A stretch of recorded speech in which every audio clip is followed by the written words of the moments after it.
What is up, though, Lions fans? It's your boy, Motor City Don P. We are back once again, and you already know what it is. When you see me in front of your TV, computer screen, your mobile phone, whatever it is that you use to watch me on, and I appreciate you. But it's that one thing is for certain and three things are for sure. Number one, the Motor City Cats are indeed back at it. Number two, we came to give you stats, not none of that static. Number three, whatever you do, make sure you keep your Lions news pragmatic. And you may be asking yourself, how? How, Don, does one keep their Lions news pragmatic? Well, it's very simple. It's a three-part process, and I am glad you asked. Number one, you must subscribe. Number two, you must share. Number three, you must smash the like button, and you can do those things in any order that you like. But the one thing that we can all agree upon is that sharing is indeed caring. So once you have shared this podcast with your loved ones, your friends, your family members, your colleagues, your bosses, your uncles, your aunties, your sisters, your cousins, your brothers, your best friend, your third auntie's play cousin on your mama's side, you know what I mean? You have indeed cared about that person because you've shared with them. All right, let's go ahead and get into what we got to get into today. You know me and my crazy intros. Y'all like them intros? Like, because, you know, I got to keep it spicy. I got to keep it spicy, got to keep it icy because I'm cold. I'm a cold mother. Watch your mouth. All right, so we're going to get into talking about not roster interviews. Why did I say interviews? Roster stuff. What up, though, Belinda Brown? We're going to get into some surprise cuts. There are some surprise cuts that have been predicted, have been suggested, and we're going to talk about those things because roster cut down day is fast approaching. We already know after the final preseason game, they got to get down to 53. They have recently, I think in the last couple of years, changed the way that roster cuts happen. If you guys remember, what it used to be was you had to cut down, you had 90, then you had to cut down to 70 or whatever, and then you had to cut down to 53. So you had initial roster cuts. Now, and this makes more sense to me, now you have the opportunity to see everything happen the entire preseason and then make your final decision. And why does that help players? Well, I'll tell you why it helps players. Y'all remember Kyle Allen, first game number one? I was out, done, donezo, completely finished with Kyle Allen. Didn't want to see him out there again ever. Thought Hen Hooker did some good things in the first preseason game. That interception that he had, I still don't believe that it should be on him. It should be on Dominic Lovett. It's the preseason, so who cares, right? As far as stats, did they credit Dominic Lovett with a fumble? Did they credit Hen Hooker? What I should say discredit, right? I mean, they still say credit, but did they credit Hen Hooker with an interception? It should have been a fumble for Dominic Lovett. That's just the way I saw it. But then something happened. Hen Hooker went out there and completely pooped the entire bed. Kyle Allen has looked solid to damn near serviceable since game number one. Game number one, I thought Kyle Allen was the second coming of Nate Sudfeld. I did see, though, a little bit more accuracy in Kyle Allen. Y'all know Nate Sudfeld is the bane of my existence, and Nate Sudfeld still, to my knowledge, not to my knowledge, no. Has he been picked up? Not to my knowledge, no. Is he on a roster? Not to my knowledge, no. Anybody interested in Nate Sudfeld? Not to my knowledge, no. Okay, not to my knowledge. What up, Hassan Mahdi? How is Ahmed doing? I heard that he avoided surgery, so hopefully he will not be out the entire season. So that is the update. I'm pretty sure everyone got that already. But with Hassan and Mahdi here, I thought I would just ask. So now your opinions can change because you can see all of the data. You can see all of the instances where a player would perform throughout the preseason, right? always kind of crazy to see a person get cut before he has an opportunity to shine or not shine, right? Maybe he had a bad preseason game 1. Maybe he had a decent preseason game 2.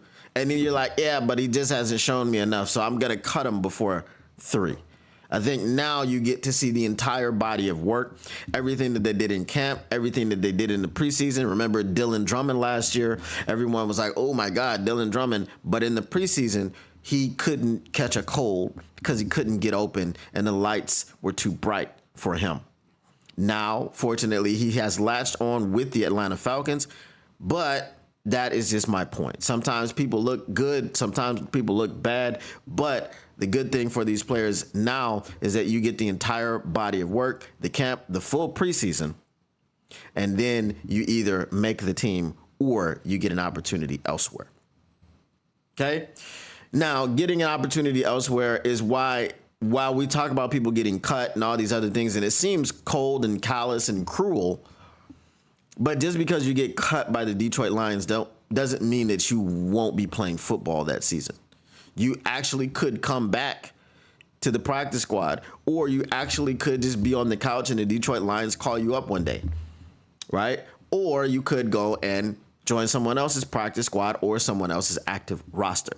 It's about putting film on tape to audition yourself to the other 31 teams in the league, right? So I really, really believe that this new format that they're going with is the most beneficial to the players. I don't know why they didn't do it before, but it is what it is. All right.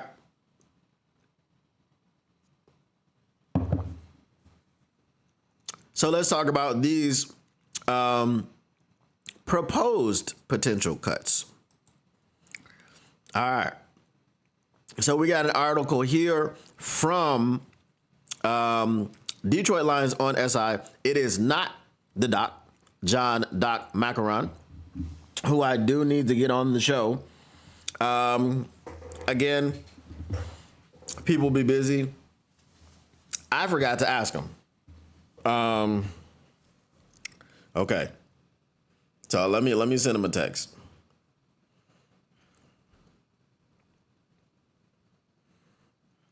All right.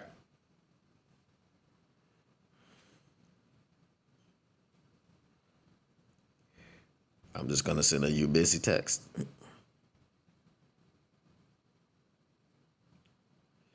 All right. So I sent that to him, and we'll see what he says when he replies. Okay.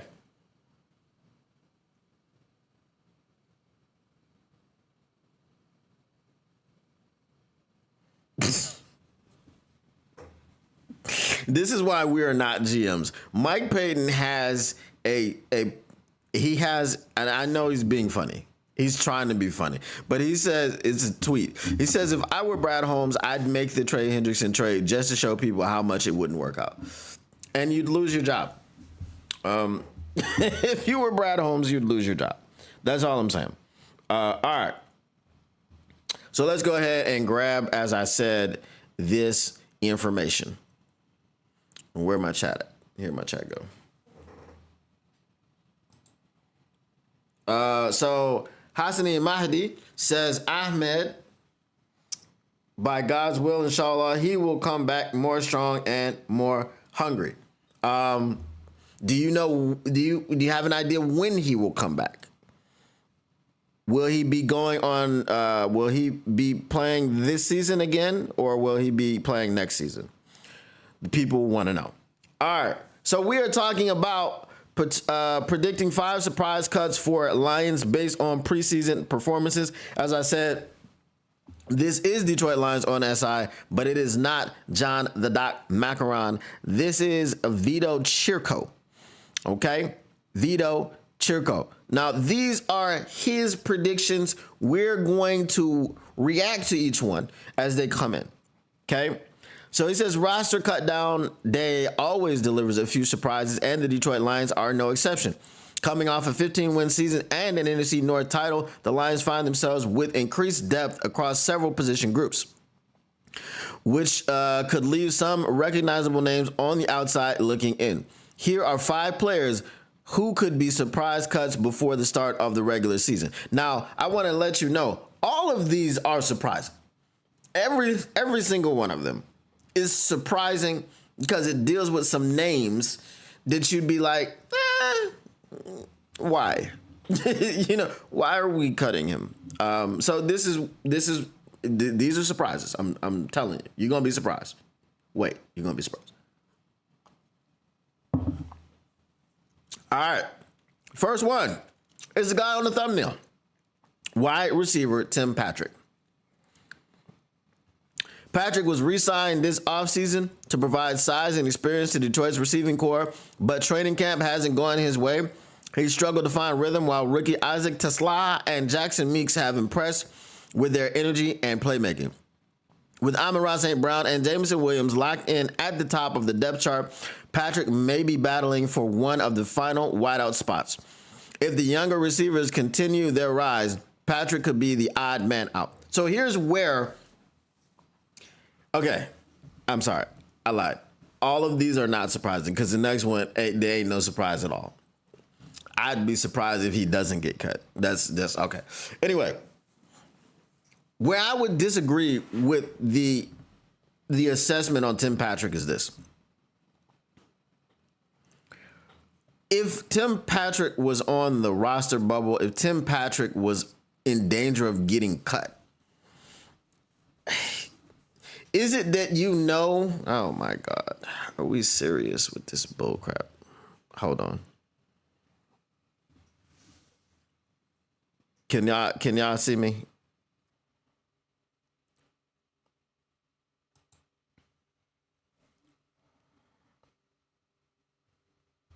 Am I frozen? Am I frozen?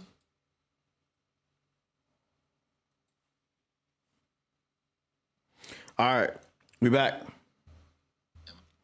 Okay, so back to what we were talking about. So with Tim Patrick,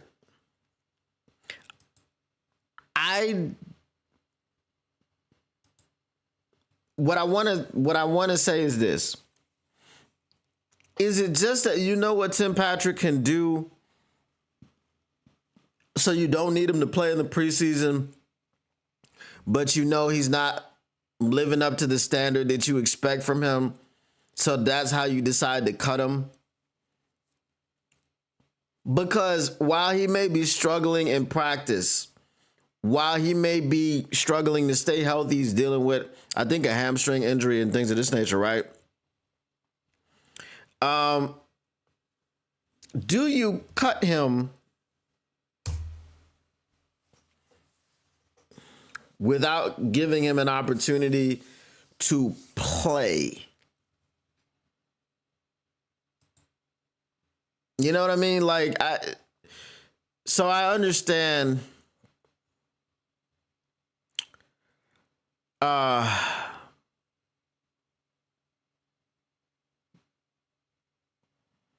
I understand, like, the sentiment that he hasn't done great. He hasn't been great. He's been injured. He hasn't really done anything to fend off Isaac Tesla and Jackson Meeks. But I don't think that Tim Patrick is the one that you need to to cut. You understand what I'm saying? Like, I don't feel like it makes much sense. And I lost my article. Here it goes. Okay. And I gotta get my chat back up because, yeah, the chat's not there anymore. Hold on.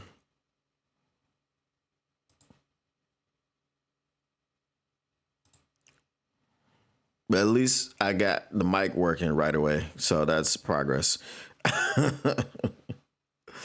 Pop out this chat.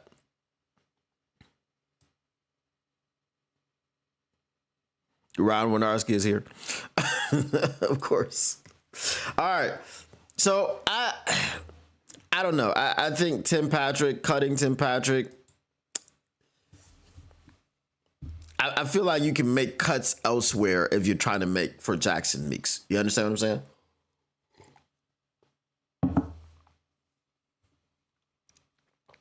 I understand that Jackson Meeks is a wide receiver, and it may be interesting to say the least think that they would keep 6 wide receivers. But I feel like where we're going with this next one is what you could do to clear ways for Jackson Meeks. Number 2, and this is not a surprise at all. As I said, this is the most unsurprising cut that the Detroit Lions would make. I would be more surprised if the Detroit Lions cut Broderick Martin than this guy. And that is one quarterback, Hen Hooker. It says the Lions drafted Hooker in 2023 with the hope he could develop into a capable backup, but his preseason performance has been underwhelming. Kyle Allen has outperformed him throughout the preseason, showing sharper command of the offense, while Detroit likely hoped Hooker would earn the number 2 role behind Jared Goff. His inconsistency raises questions. It would be a surprise, but not out of the realm of possibility if Hooker were moved on from sooner than expected. It would not be a surprise to me. The only surprising thing about this is because he's a Brad Holmes draft pick. That is the only place I could go to find any sort of surprise. If you're talking about merit, if you're talking about performance, if you're talking about what he has earned, I'm not going to be surprised you cutting Hen Hooker.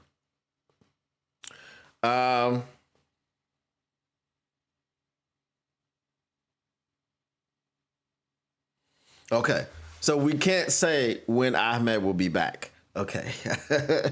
We can't get the scoop. We can't get the breaking news. Hassan Mahdi says, I'll leave that to the coaches to say. I'm not a doctor, but I know Detroit organization has the best doctors in the NFL. All right, so we hope that he has a speedy recovery and that he will be able to get some of that development this season.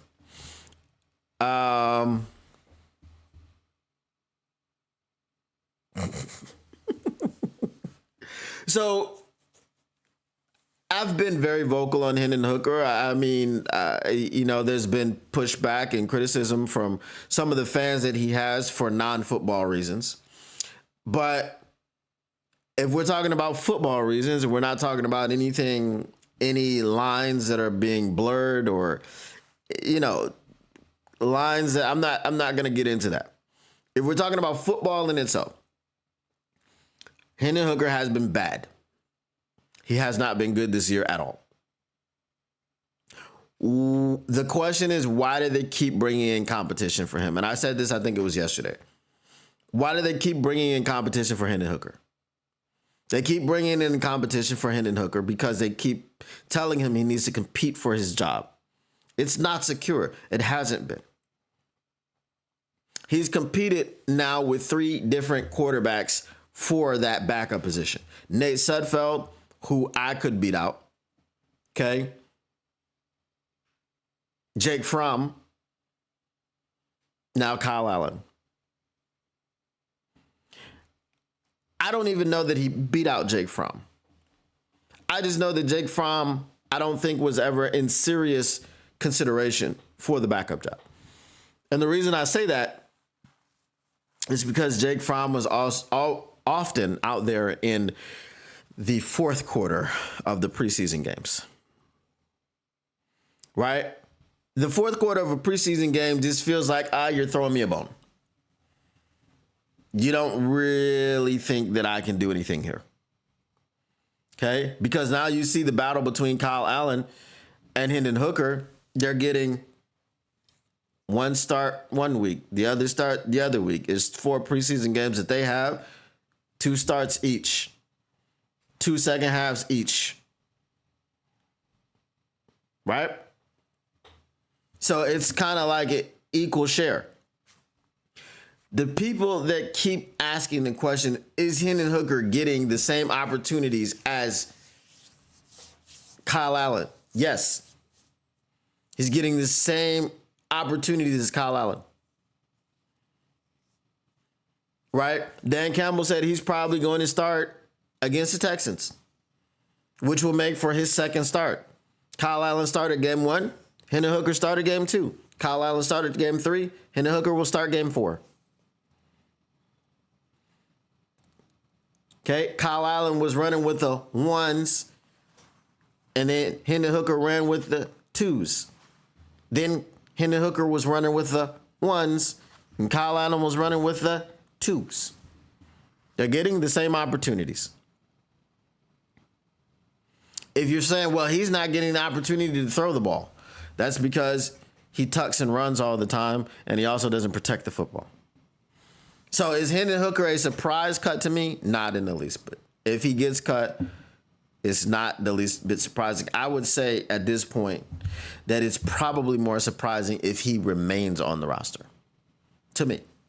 If we take away draft position and all this other stuff, if we take away the resources and the assets spent, if we take everything away and just look at the football, you got to cut him. All right. Now, this next one is a surprise.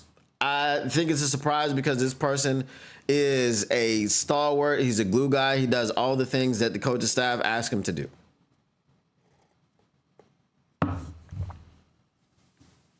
And they brought him back this year. Right? What up, though, Zach J?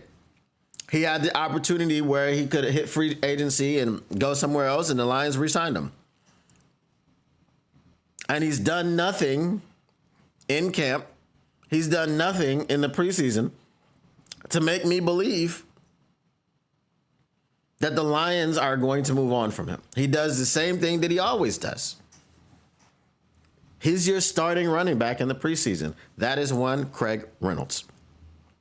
It says Reynolds has been a reliable depth piece in recent years, but the competition in the backfield has stiffened.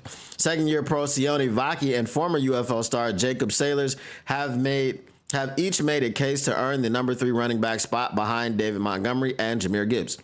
Reynolds' experience with the Lions could work in his favor. However, Detroit may also opt for a younger, fresher option at the position, such as Vaki or Sailors. Okay, it's not going to be Sailors. I'm sorry. You're kidding yourself if you believe that Sailors is going to be the one that takes Craig Reynolds' position. They also keep 2 backup running backs.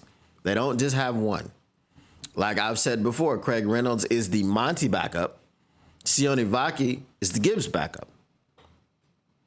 So because they've been keeping 2 backup running backs, I don't know where we get this notion that someone is going to replace him who could be alongside him as a backup, right? Vaki would be alongside him.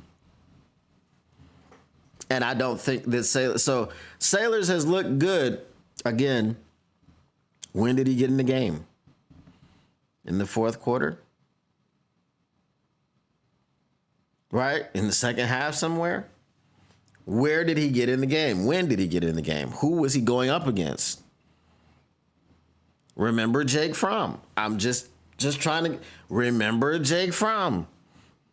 Everybody's like, "Ooh, Jake Fromm looks so good." Pause. He looks so good against these 4 stringers, and he's looking better than Hen Hooker. He's outperforming Hen Hooker. But see, he didn't get actual consideration. Because if he was getting actual consideration, Jake Fromm would have been in the game at the start of the game. At least at the start of the second half. You're coming in the 4th quarter. Sailors is coming in the 4th quarter. Okay? So that's just the pattern that I want you to see before you try to say that Jacob Sailors, is going to be the one that supplants Craig Reynolds. Just haven't seen anything, right? He's looked good against the people he's playing against, but haven't seen anything against people that he would more likely actually be playing against if he played in an actual NFL game.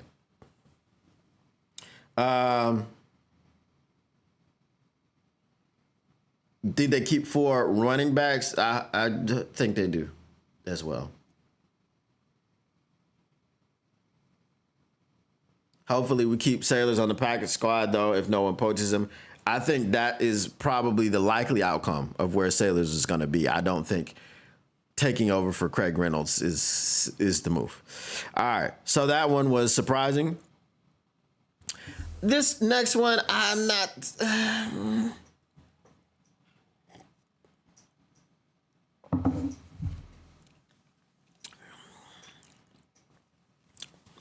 This one I don't have much of an opinion on.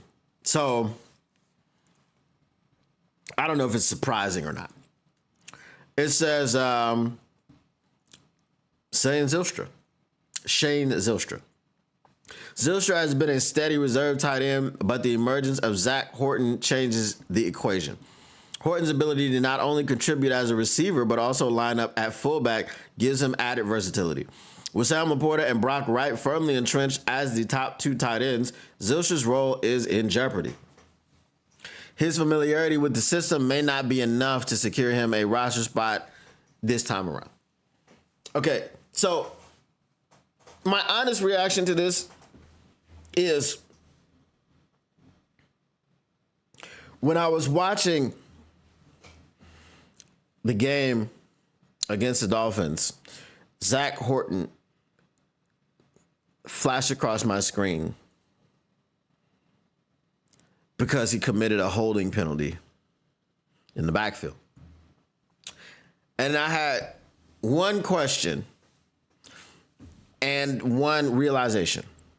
My question was, who is Horton? And the realization is that we were using a fullback.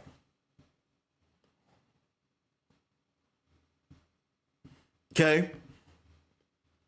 Who is Horton?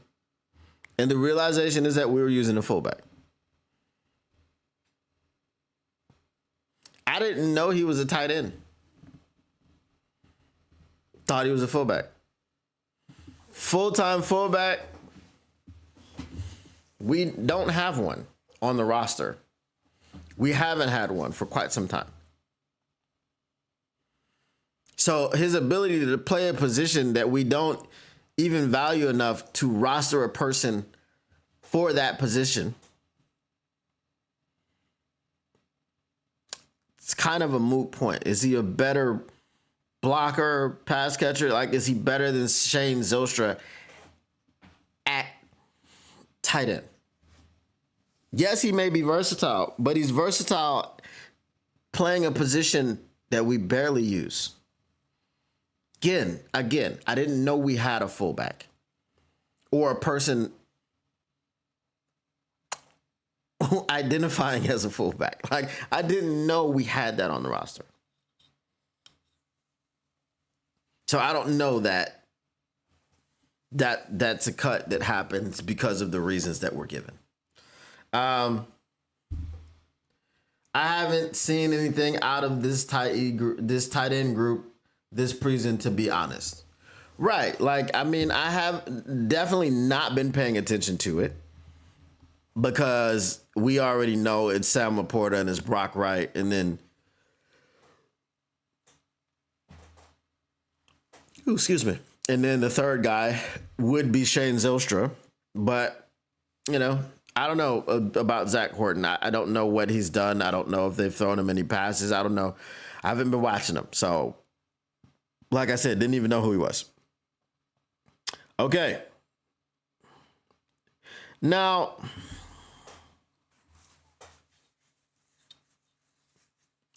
this one, all right. It's Khil Dorsy. Khil Dorsey's return from a broken leg is encouraging, but the timing could also work against him. Detroit has upgraded its secondary with the additions of DJ Reed, Rock Ya-Sin, and Avonte Maddox, to name a few, making competition fierce for the backup roles. Dorsey's special teams ability is certainly valuable, particularly his ability as a gunner. However, it doesn't mean the veteran has an absolute stranglehold on a roster spot at the as the regular season nears. So with Khil Dorsey,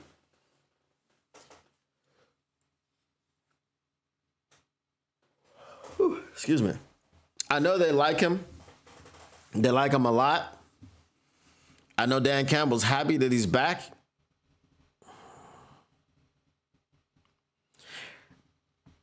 Do they do all that just to cut him a week later? That's my question. Does Khil Dorsey come back just to get cut a week later? I don't know. Okay? I don't know the answer to that question. Zach J says, throw Meeks in there if needed as the third tight end. I know he's big-ish, but I don't know if he can play tight end. Now, if you're looking for a tight end to catch passes, then I would say it's a possibility. I don't know. Has anyone been raving about Meeks' blocking ability? Not sure.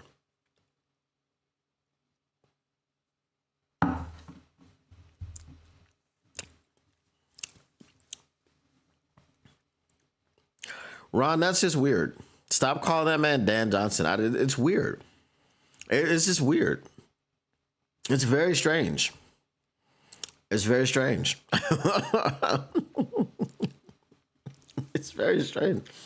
Like, you don't understand how strange it is, I guess, because you're a Bears fan. It's very strange, man. It's very strange. Benedict Johnson, his name was Osama bin Johnson, first of all. But this Dan Johnson thing, that like they think they got some of Dan Campbell with Osama bin Johnson, and it just ain't the case, bro. Dan Campbell is in Detroit. Osama bin is over there with y'all.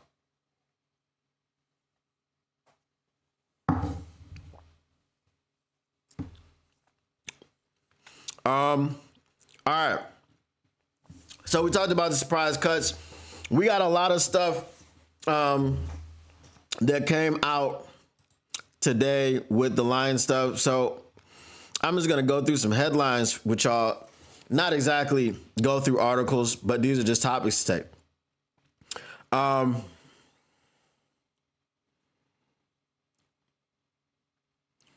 It says fans that are hoping, and this is Mike Payton, A to Z Sports.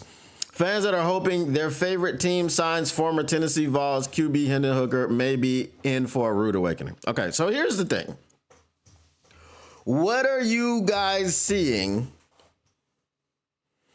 that the football people are not seeing? I consider myself a football person, not just because I talk about football every day, but because I understand football, and my eyes, not to my knowledge, no. Not to my knowledge. My eyes have not been wrong. I can't think of a player that I've looked at for that I've looked at for a significant amount of time and been wrong. Jeffrey Okudah rings a bell. He comes to mind. Terion Arnold. He comes to mind. Because, oh, by the way, Terion's looking fantastic in camp. Terion is getting the praise of everyone. He's garnering the respect of such receivers as Amon-Ra St. Brown. He's had some one-on-one wins against J-Mo. One-on-one wins against J-Mo. He's been looking the part. And I told you people that wanted to hate on Terion because he wasn't Sauce Gardner as a rookie. or he wasn't Deion Sanders as a rookie, because he wasn't Stephon Gilmore as a rookie. A lot of y'all wanted to hate for no reason. Listen, I wanted Jared Verse. When the Rams traded up to get Jared Verse, I crashed out. I was done. I quit watching the draft. I was finished. Didn't care no more. It just so happened I was getting ready to go somewhere, and when I walked back out to my computer, the Lions were on the clock because they had traded up to draft Terion Arnold. I wasn't excited about the pick, not because of Terion Arnold, but because we're in the situation that we're in where we're still asking for another edge rusher. We're still holding out hope for Big Z. Because all of those who are willing to be objective don't trust the health of Marcus Davenport. So that's what I wanted to go with the pick. We didn't go there, and I didn't hate Terion Arnold. I didn't care about the pick. Just didn't care because I was like, this, whatever. Okay? I told you I broke down his rookie season, and we saw the stats, and we saw all the things that he had. Regardless of, maybe he had a few too many penalties, which I don't think get called on him this year. But regardless of any of that, he looked good while doing it. Right? And then he cleaned it up from the middle of the season until the end of the season. I don't think he had any more flags in that stretch. So I told you what I was seeing. As a former corner, I told you what I saw. That's all I can do. So if the football people were not freaking out about Terion Arnold, why were you? Now the football people are telling you Terion Arnold looking like that dude. Maybe you should get off the train that you are on and get on the train of rooting for Terion Arnold to be Sauce Gardner year one. Okay? To be Pat Surtain. Right? You should be rooting for him to be those guys. Because maybe he won't reach the stratosphere of a Pat Surtain, of a Deion Sanders, of a greatest, cornerback in the history of the NFL. Maybe he won't reach that echelon. But we can try to push him up there pretty damn close. Right? We can try to push him up there. We can do right by him in the scheme. We can do right by him in the play calling, so on and so forth. But I don't think Terion Arnold is going to have a difficult time this year. All right.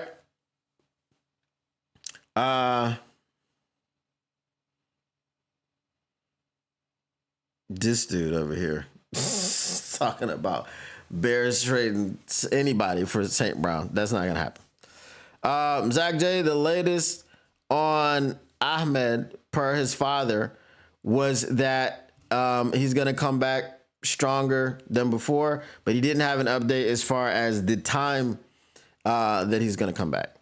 So he said he's not a doctor. He has to leave it up to them. What up, though, Kane Press?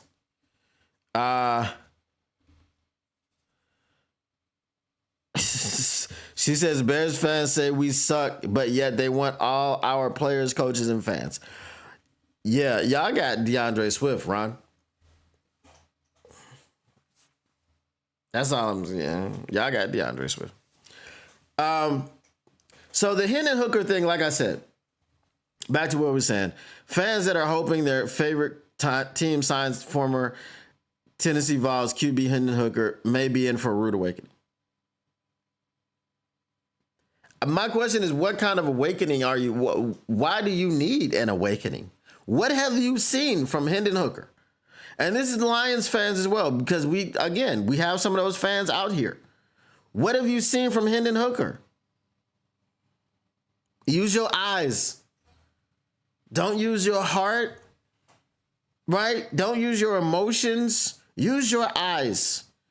What have you seen from this young man who I hope catches on with the team and a system that fits him, whatever it is, so that he can go on to have a successful NFL career? But in the NFL, I don't see it. We may have seen it in college. We may have been looking at his highlight tapes and going, ooh, ah, ooh, ah, ooh, ah, right? We may have been doing that. But when it comes to the NFL, preseason NFL, if you are a fan of another team, let me tell you this. We had Hen Hooker in the divisional round of the playoffs as our backup quarterback and decided, nah, we good. Teddy, come on in. You understand what I'm saying? Brad and Dan looked at Hen Hooker, was like, nah, get Teddy on the phone. So that happened, and then this preseason, he's looked awful. So all of you guys that are in other cities with your teams thinking, oh, we can fix them. Okay. I'm just trying to warn y'all. He said, I seen Tim Boyle 2.0. That's rough. Because Tim Boyle was two cans of ass. It stunk. What up, though? 313 Thug Living. What up, though? Tactical Sport.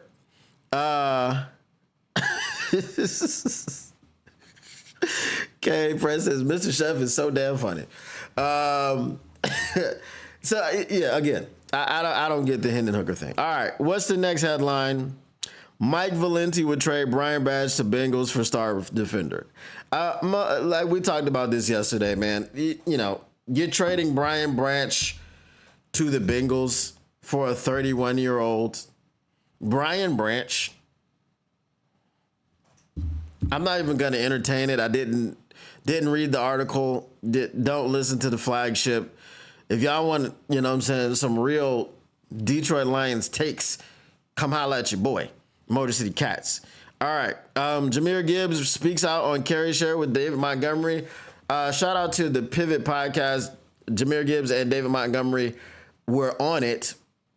I haven't listened to it yet. Because I had minimal listening opportunity this morning, but I definitely, when I go back to work after this, I plan to tap in and listen to it. It's 42 minutes, so if you guys get a chance to listen to it or watch it, whatever, make sure you guys do that. Go out and support Sonic and Knuckles. They did have some good things to say. I did hear a clip about what David Montgomery said about Jared Goff, and he said he's not afraid to let his nuts hang. Okay, that's that. I think he was going for the other thing, but the phrase is that you're not afraid to let your nuts hang. So it's not the other one. So anyway, yeah, I'm gonna check it out afterwards. Y'all should check it out afterwards too. All right. Let's see.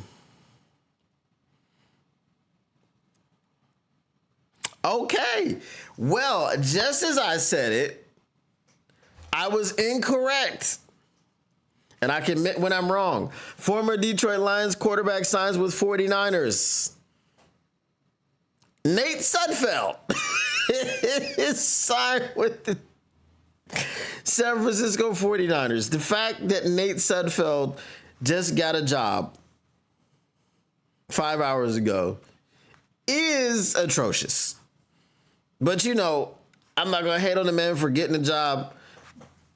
But hey, whatever floats your boat. So because I just said earlier today, has Nate Sudfeld been on anybody's roster? Has he gotten any interest? Has he been signed? And the answer was no. I said, not to my knowledge, no.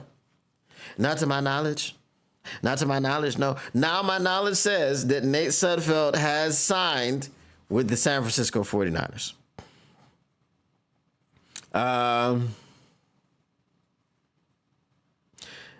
Zach J says, don't worry about the backup QB. We about to get 30 for 30, a.k.a. Jameis Winston, after 53-man cuts. That is an awesome nickname. It's very dubious as to why he should have it, but that is an awesome nickname. I love that nickname. 30 for 30. And I would love to have Jameis Winston on this team because he is, while he may throw 30 interceptions and 30 touchdowns, that's just 1 for 1. What do you actually lose? Right? What do you actually lose? It's like 0-0. So like you just scored 7 and then you gave the other team 7. Right? But if you're always just doing and giving, it's really a net, it's nothing ventured, nothing gained, pretty much. Right? We were winning 7-0 because we started off 0-0. We were winning 7-0 because he just threw a touchdown. And then the next time he got the ball, he threw it to them. It was a pick 6, and now it's 7-7. The game is a brand new game again. It's tied up. If you look at it that way, it's really not that bad. The sheer number is probably, so if a quarterback threw 5 interceptions and 5 touchdowns, probably wouldn't have nothing to say. But 30 for 30, that's crazy. But yes, I would love to have Jameis Winston on this team. Okay. 3 Lions draft picks who will undoubtedly be cut after the preseason. Who do you guys think that they are? As I said, I'm not gonna get into the article. We're just gonna speculate. Dominic Lovett to me is a guy that gets cut. I don't think he makes the roster. If we're talking about draft picks from this year, I don't think we're talking about draft picks from this year. So we're talking about draft picks overall. My 3 are the most obvious. Dominic Lovett, Hen Hooker, Broderick Martin.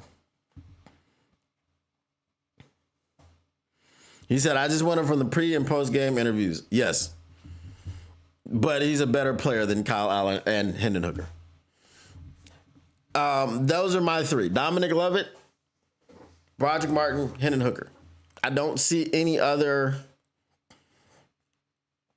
draft picks. Wait. Can I interest you in this? And I know Tactical Sport is gonna say no, but Tactical Sport, hear me out. Can I interest you in this? If we talk about 3, we say Dominic Lovett, Hen Hooker, and we replace Broderick Martin on that list of 3 with Colby Sorsdahl. Colby Sorsdahl is the bane of my existence. And he's on injured reserve, which means his season is already over. We can release him from injured reserve.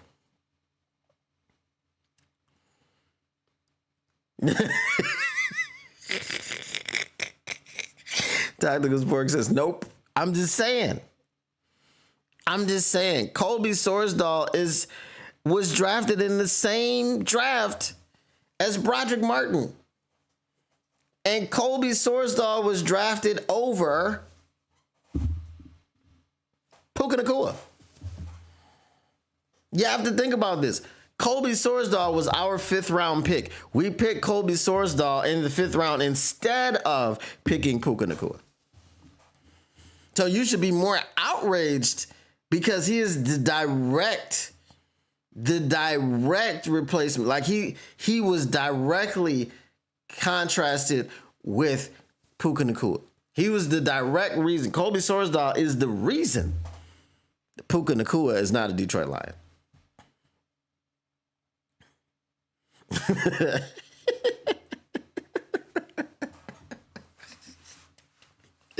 Tactical Sports says not at all. Any list not containing Broderick Martin will not be considered. All right, I tried. So I'll just add him to the list and make it 4 Detroit Lions draft picks. Okay. Isaac Tesla stuns DJ Reed with highlight catch at the Detroit Lions practice. So that's a video. He just kind of burned by him and didn't let him. He burned by him and caught it. So observations. Y'all want to go with some training camp observations? All right, let's go with some training camp observations. I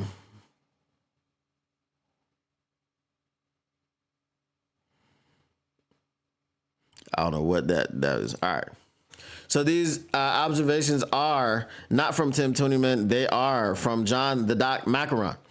He says, observation, St. Brown has rare off day. Offense picks up. The standard set by Detroit Lions wide receiver Amon-Ra St. Brown has been quite remarkable. From the time he stepped foot at the team's practice facility, he has been the model of consistency. So rare are his off days that when he does not have a highly productive day, it is very noticeable.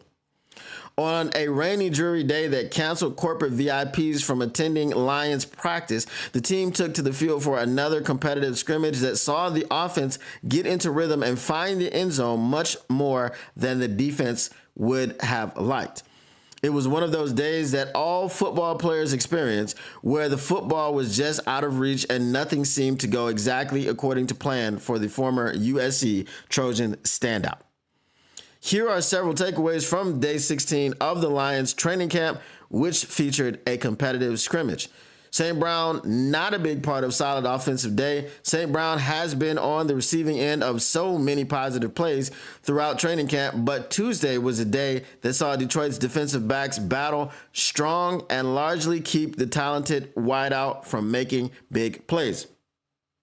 Starting with the second full team period, featuring the first team offense, Jared Goff targeted St. Brown, but both Amik Robertson and DJ Reed were in the vicinity and nearly collided with each other. Later in practice, in a drive that started with the offense backed up, St. Brown could not haul in a pass that would have extended a series, with Reed and Brian Branch closing in on him. It was a play that a player of his caliber has made many times. After a special teams period, St. Brown found some receptions, including with Terion Arnold in coverage. In a red zone period, he had a gain of 10 yards that helped the first team offense be in a position to score 3 plays later. He was a recipient of the touchdown toss that capped off that drive. Arnold was in coverage. DJ Miller, Eric Hallett, and Reed had pass breakups on passes that ended up being incompletions in other red zone periods. Brian Branch is disruptive. I'm going to get to y'all in a second. Chef's Adore K says, why don't you block Ron? Because he's all right. I know he's a Bears fan, but, he likes to be in the company of greatness. So who am I to deny him that? Who am I to deny him that? He likes to be in the company of greatness. So who am I to say no, Ron? As long as he's not a racist like Broski Bear. All right, Brian Branch is disruptive. Detroit's talented defensive back could have been credited with multiple sacks and was a disruptive force all morning. He was eager to levy big hits all practice that could be heard clearly by those in attendance, and was around the football in coverage quickly supporting Reed and Arnold when needed. Without Kirby Joseph practicing, Detroit's defense did not have the same level of execution as they have been, but Branch was a solid contributor. Scrimmage. Detroit's offense had an explosive 40-yard run by Sione Vaki during an early team period towards the left sideline. With the offense backed up, David Montgomery earned a couple of carries. Jameson Williams secured chunk yardage with Arnold and Yassine in the area. And Jahmyr Gibbs' run frustrated the coaching staff, as there were plenty of missed tackles by the defense. Robertson brought pressure and disrupted a pass attempt to Khalif Raymond that fell incomplete. In the next team series with the first team offense, Robertson again blew up a running play by flying into the backfield and levying a hit on Montgomery. The first real serious drive ended with the aforementioned St. Brown incompletion. Goff was able to lead a touchdown drive that was capped off by a touchdown to Shane Zylstra, who apparently is going to be a surprise cut. That made the score 9-6 in favor of the offense, a lead they never relinquished after that. Again, I have not heard Zach Horton's name in anything. But we'll see. Next, Allen led a drive that resulted in a touchdown. One of the catches of the day was a toss from Allen to Dominic Lovett with cornerback George Allen in coverage. Vaki capped off the touchdown drive with an easy scamper to the right side. Goff led the Lions' third straight touchdown drive next that featured multiple St. Brown receptions and a touchdown grab. Red zone. Now starting in the red zone, the offense was leading 15-6. Jake Bates missed the extra point prior to the period. Otherwise, it would have been a 16-6 lead for the offense. Allen, working with the third team offense, did not lead a touchdown drive, and Bates kicked a field goal. The second team offense against Detroit's first team defense saw Hooker find wideout Jacoby Keeney-James with a solid toss with Robertson in coverage. The first team offense against the second team defense saw the defense make a stand. That is the first positive thing I've heard about Hen Hooker all camp. I just wanted to, you know what I mean? Can you see me? I just wanted to make sure y'all saw me acknowledge the fact that he did something positive. Okay. Situational periods. Trailing 24-2 and starting at their own 49-yard line with 59 seconds left, Goff attempted two passes that were incomplete. A toss to Brock Wright was complete on third down before Reed broke up a pass intended for St. Brown. Allen had a touchdown drive to end practice that started on the Lions' own 42-yard line on 4th and 1. Adams flinching gave the offense a fresh set of downs. A pass completion to Kennedy on 4th and 10 extended the drive. Allen ended practice with a touchdown toss to Tim Patrick, who celebrated excitedly after beating Nick Whiteside. Depth at the gunner position. Prior to practice, special teams coach Dave Fipp spoke to the depth he has observed throughout training camp at the gunner position. Okay. I'm not going to read Dave Phipp's quotes. Do y'all want me to read Dave Phipp's quotes? All right, I'm going to try it. Having Khil Dorsy is huge. I mean, this guy is one of the great gunners in the game of football right now, so obviously getting him back is outstanding. Just looking at some of these young players, Isaac Tesla has done a great job really for us. Dominic Lovett has shown some things for us on the outside. Jackson Meeks has shown some things from the wide receiver position, said Fipp. Okay, he's really monotone. Like, if you want to go to sleep, just put on some Dave Fipp. I'm trying. So we've got some wide receivers contributed on special teams, which is beneficial because the last time in 4 years, we haven't gotten a lot of that group other than Khalif Raymond as a punt returner. For those guys to be able to help out in a core role, potentially, it can help take some off of some other players. I would say in general, I love this time of year because to that question, you get the chance to evaluate a lot of different players playing a lot of different positions. Fipp commented further. Tesla, we played inside on kickoff return 1 week, then outside the next week. See where he plays better at. You're really working to figure out when roster is all said and done. And they say, here it is, and how can I make the most of any 11 players out there on the field in any particular phase? Okay, so that was that. If y'all have not heard Dave Fipp, that was, I think, a spot-on impression. All right, notes. Adams was visibly upset at himself after flinching during the final situational period. He was observed hitting his helmet multiple times in anger. 2, crowd noise was pumped into practice early in the day to simulate playing in a real football environment. 3, Jameson Williams had a drop on a pass that featured heavy pressure from Aiden Hutchinson. That'll do it. That'll do it. All right, let's see what y'all got, and then we will get to the mailbag. Yes. No, you can't block him, Kay. Now, if you want to block him personally, you can.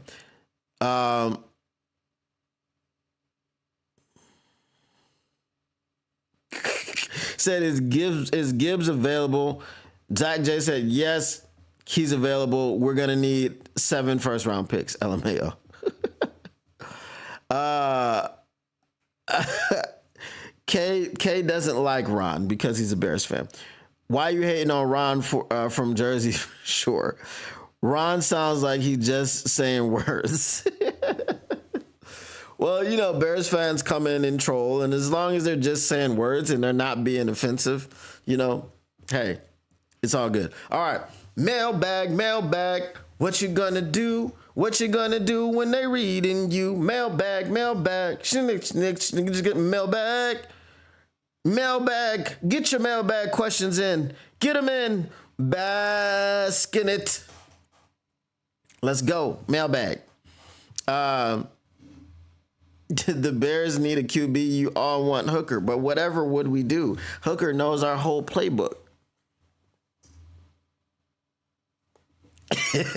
You see what I did there? You see what I did there? Do you see it? I synced it. I synced it. All right. Let's get some mailbag questions in.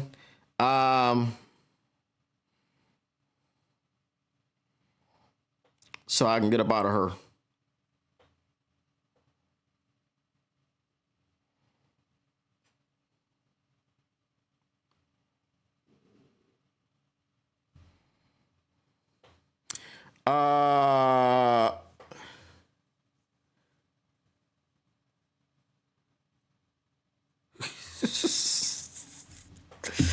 We ain't got no mailbag questions. I'm a roll then. Get y'all a couple minutes.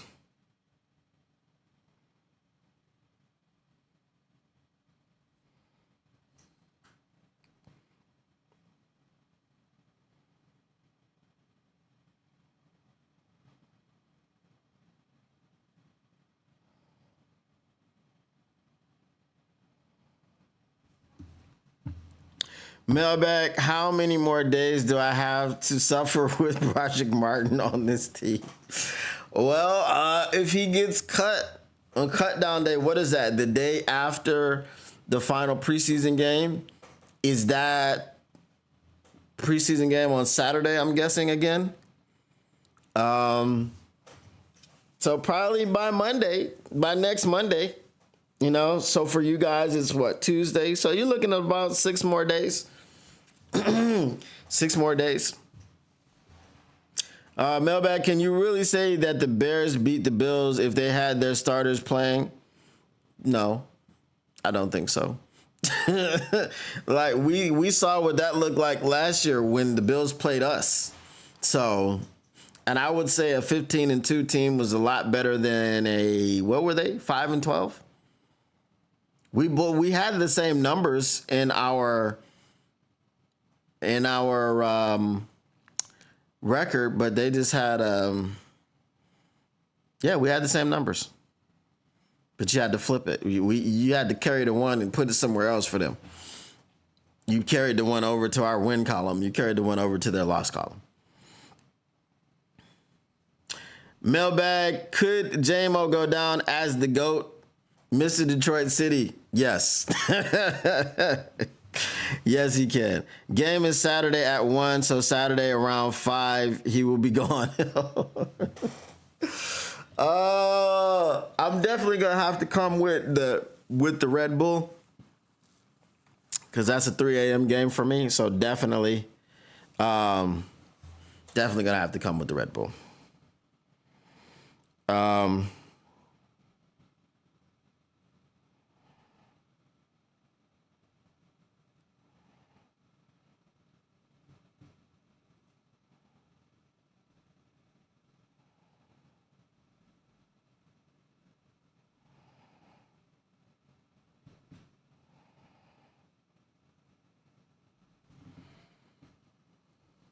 All right. So that is it for the mailbags. I appreciate y'all for stopping in, dropping by, hanging out, coming through with was it, a drinking conversation? I did have a drink. So the game is going to be Red Bull for all. It'll be Red Bull for me. I'm not sure how many other people will be experiencing Red Bull, whether it be the drink or whether it be some bush on the screen. Who knows? I don't.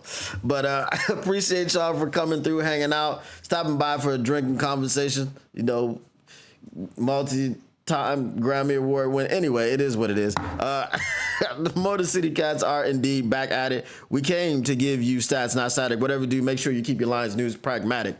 What time is it here now? It is 10:23 a.m. So I shall be out of here. I am 14 hours ahead of you. In the future, the sun will shine tomorrow. Just letting you know on Tuesday. All right. Appreciate y'all once again, and we are out of here.